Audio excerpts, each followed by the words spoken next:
Sejauh langit dari bumi, begitu besarnya kasih-Mu.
Shalom, selamat pagi sahabat Rema.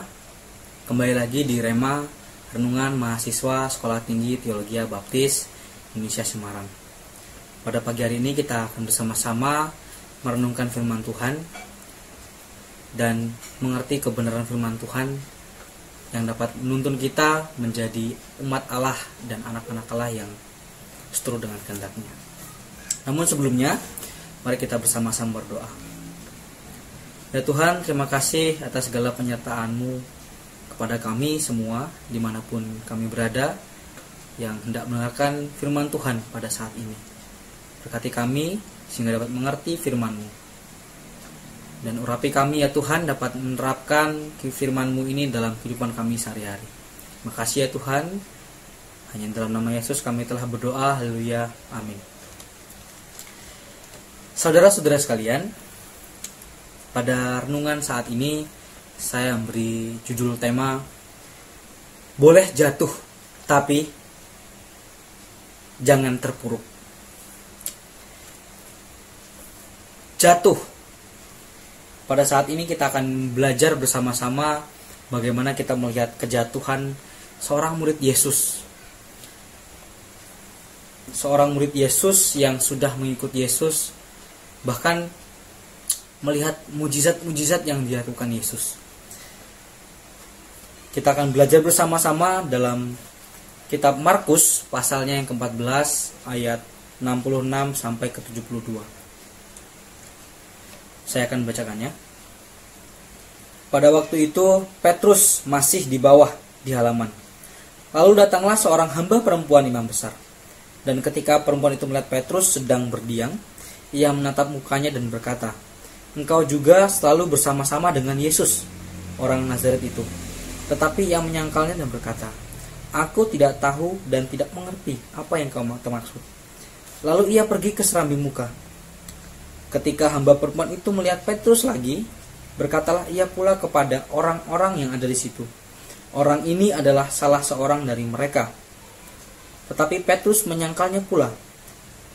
Tidak lama kemudian, orang-orang yang ada di situ berkata juga kepada Petrus, "Engkau ini pasti salah seorang dari mereka, apalagi engkau seorang Galilea." Maka mulailah Petrus mengutuk dan bersumpah, "Aku tidak kenal orang yang kamu sebut-sebut ini." Dan pada saat itu, berkokoklah ayam untuk kedua kalinya. Maka teringatlah Petrus bahwa Yesus telah berkata kepadanya, "Sebelum ayam berkokok 2 kali, engkau telah menyangkal aku 3 kali." Lalu menangislah ia terseduh-seduh. Saudaraku yang terkasih dalam Yesus, di sini menceritakan bagaimana kejatuhan Petrus. Petrus yang adalah murid Yesus, yang adalah salah seorang yang dipilih Yesus, dan melihat langsung bagaimana kejadian-kejadian mujizat yang dilakukan Yesus. Petrus tidak lain adalah manusia biasa. Manusia biasa yang renta dan bisa saja terjatuh dan melakukan dosa.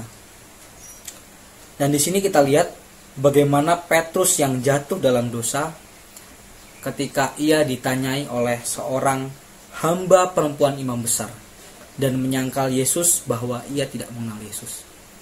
Tidak hanya sekali, ia menyangkal Yesus sampai ketiga kalinya. Bahkan yang terakhir, yang ketiga kali, ia tidak hanya menyangkal, namun ia bersumpah, bahkan mengutuk bahwa ia tidak mengenal Yesus. Di sini kita lihat kejatuhan Petrus. Dia jatuh melakukan dosa dengan tidak mengakui Yesus sebagai juru selamat, sebagai Yesus. Tidak mengakui Yesus secara pribadi. Kita lihat Petrus adalah seorang manusia. Seorang manusia biasa seperti kita. Dia seorang manusia yang bisa lelah, bisa merasakan letih, bisa merasakan takut, bisa merasakan hal-hal yang sama seperti kita rasakan. Dan pertanyaannya, mengapa Petrus sampai menyangkal Yesus, bahkan sampai 3 kali? Petrus yang saat itu berada di posisi yang bisa dibilang sulit, karena Petrus ditanyai orang-orang yang tidak menyukai Yesus, yang memusuhi Yesus, bahkan menganiaya Yesus. Jika kita lihat kondisi Petrus saat itu, saat malamnya, saat sebelum Yesus ditangkap oleh serdadu-serdadu mahkamah agama, ia menemani Yesus untuk berdoa. Dan itu pun terjadi sampai kejadian Yesus ditangkap oleh serdadu-serdadu mahkamah agama. Dan di situ juga Petrus tidak beristirahat. Dia bahkan mengikuti Yesus untuk melihat apa yang akan terjadi pada Yesus. Dan saat itu Petrus mengalami kelelahan. Pastinya sebagai seorang manusia biasa, ia akan mengalami kelelahan. Salah satunya ia mengalami kelelahan fisik. Secara fisik dia mengantuk, dia lelah. Bahkan dikatakan dia berdiam, yang artinya dia menghangatkan tubuh di dekat api yang dibuat pada saat itu. Nah, itu adalah kondisi Petrus yang pertama. Dan yang kedua, mengapa Petrus bisa menyangkal Yesus? Karena Petrus mengalami ketakutan. Ketakutan dalam hal apa? Ketakutan saat melihat Yesus ditangkap dan tidak memberikan perlawanan apa-apa. Kemudian ketakutan saat Yesus disiksa. Petrus menyaksikan Yesus yang diagungkannya, yang Yesus yang diikutinya selama pelayanannya, disiksa, dicaci maki dan dianiaya. Ia mengalami kelemahan dalam jiwanya. Ia melihat hal-hal yang sangat menekan dirinya. Itulah mengapa membuat diri Petrus mengalami ketakutan hingga menyangkal Yesus sampai ketiga kali. Dalam nas ini menceritakan bagaimana Petrus yang benar-benar berbuat dosa dengan menyangkal Yesus.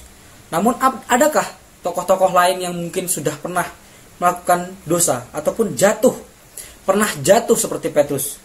Jika kita lihat Daud, kalau kita buka Alkitab kita dalam 2 Samuel pasal yang ke-11, Daud juga mengalami kejatuhan. Dalam hal apa? Jatuh dalam dosa perzinahan. Dan bahkan ia sampai membunuh suami Uria, suaminya Uria, sang suami dari Betseba. Dia jatuh, dia melakukan dosa. Kalau kita lihat contoh yang lainnya, Abraham adalah manusia biasa juga, sama seperti kita, yang mengalami kejatuhan. Saat itu dia yang pergi ke Mesir pada saat masa kelaparan besar, pergi ke Mesir dengan istrinya Sarah. Dia berkata kepada Sarah dan memerintahkan Sarah untuk berbohong kepada Raja Mesir bahwa Sarah ini bukan istrinya, melainkan adiknya. Abraham juga jatuh dalam kondisi itu. Karena apa? Karena Abraham takut dibunuh oleh Raja Mesir. Jika kita melihat hal-hal ini, tidak bisa dipungkiri, kita sebagai manusia biasa yang sama seperti Petrus, yang memiliki potensi besar untuk jatuh dan melakukan dosa. Dalam hal apa? Ya dalam hal apa aja.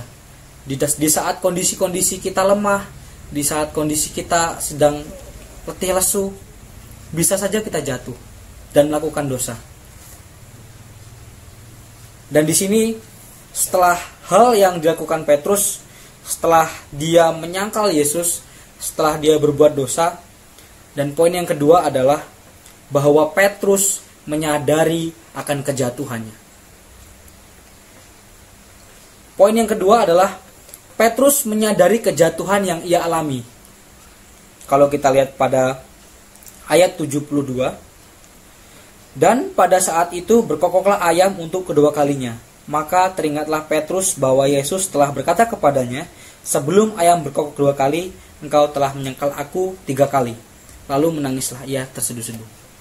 Di sini setelah Petrus yang jatuh ke dalam dosa, melakukan kesalahan yang besar dengan menyangkal Yesus, bahkan tidak hanya menyangkal, bersumpah dan mengutuknya, Petrus menyadarinya. Petrus menyadari akan kesalahannya, Petrus menyadari akan dosanya. Coba kalau kita lihat Petrus disadarkan oleh apa? Dan pada saat itu berkokoklah ayam untuk 2 kalinya. Petrus disadarkan dengan suara kokokan ayam. Saat ia mendengar suara kokokan ayam, Petrus pun menyadari akan kata-kata Yesus yang Yesus sampaikan kepada dirinya. Dan saat itulah Petrus tersadar. Ia menyadari bahwa dirinya berbuat dosa dan bahkan ia merasa sangat berdosa hingga ia menangis terseduh-seduh. Ia menyadarinya secara pribadi bahwa dirinya telah berdosa dan menyangkal Yesus.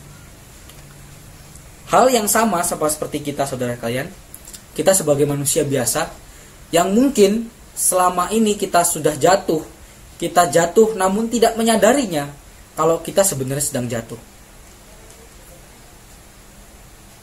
Tidak dipungkiri lagi. Apakah kita bisa jatuh? Tentu saja bisa jatuh. Karena kita manusia biasa. Namun dari kejatuhan itu Tuhan Yesus pasti memberikan suatu tanda atau suatu hal yang bisa mengingatkan kita bahwa kita sedang jatuh. Dalam hal apa aja? Mungkin bisa jadi dalam suatu kejadian, suatu peristiwa, dan lain-lainnya. Banyak hal yang Yesus bisa gunakan untuk mengingatkan kita sebagai orang percaya jika kita sedang dalam kejatuhan. Setelah Petrus, jika kita lihat di sini, setelah Petrus menyadari apa yang telah dilakukan salah, dan yang paling penting adalah yang Petrus lakukan, ia menyesali akan perbuatannya. Dan poin yang ketiga adalah pertobatan. Petrus yang telah melakukan dosa, Petrus yang sudah jatuh dalam dosa, lalu kemudian ia disadarkan dengan suara kokokan ayam dan ia menyadarinya. Ia pun menyesali perbuatannya. Kalau kita lihat pada ayat 72 yang bagian akhir, lalu menangislah ia terseduh-seduh. Yang artinya apa? Jika seorang itu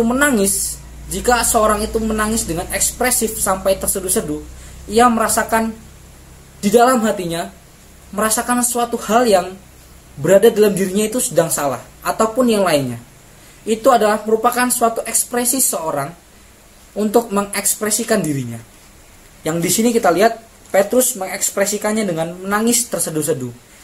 Ia menyesali akan perbuatannya dalam menyangkal Yesus tadi. Dan sekarang, Bapak Ibu sekalian, bagaimana dengan kita? Apakah kita sudah menyadari kejatuhan kita? Apakah kita sudah melihat kembali bagaimana kita bisa jatuh? Sudah menyadari bagaimana teguran Tuhan, tanda-tanda dari Tuhan agar menyadarkan saudara sekalian? Jika sudah, baiklah sekarang kita bertobat. Sama seperti Petrus. Petrus bertobat dengan menyesali perbuatannya. Karena setiap manusia itu bisa jatuh kapan saja. Tidak bisa dipungkiri, kita sebagai manusia biasa yang tidak sempurna bisa jatuh. Namun, jangan sampai terpuruk. Demikian firman Tuhan yang sahabat saya sampaikan. Mari kita berdoa. Terima kasih ya Tuhan atas segala penyertaan-Mu. Kami telah mendengar firman Tuhan yang begitu menyadarkan kami bagaimana kami untuk bangkit kembali dari kejatuhan kami dalam dosa. Bimbing kami ya Tuhan dan sadarkan kami melalui tanda-tanda-Mu. Terima kasih ya Tuhan, kami telah berdoa dan mengucap syukur. Haleluya. Amin. Terima kasih, Tuhan Yesus memberkati.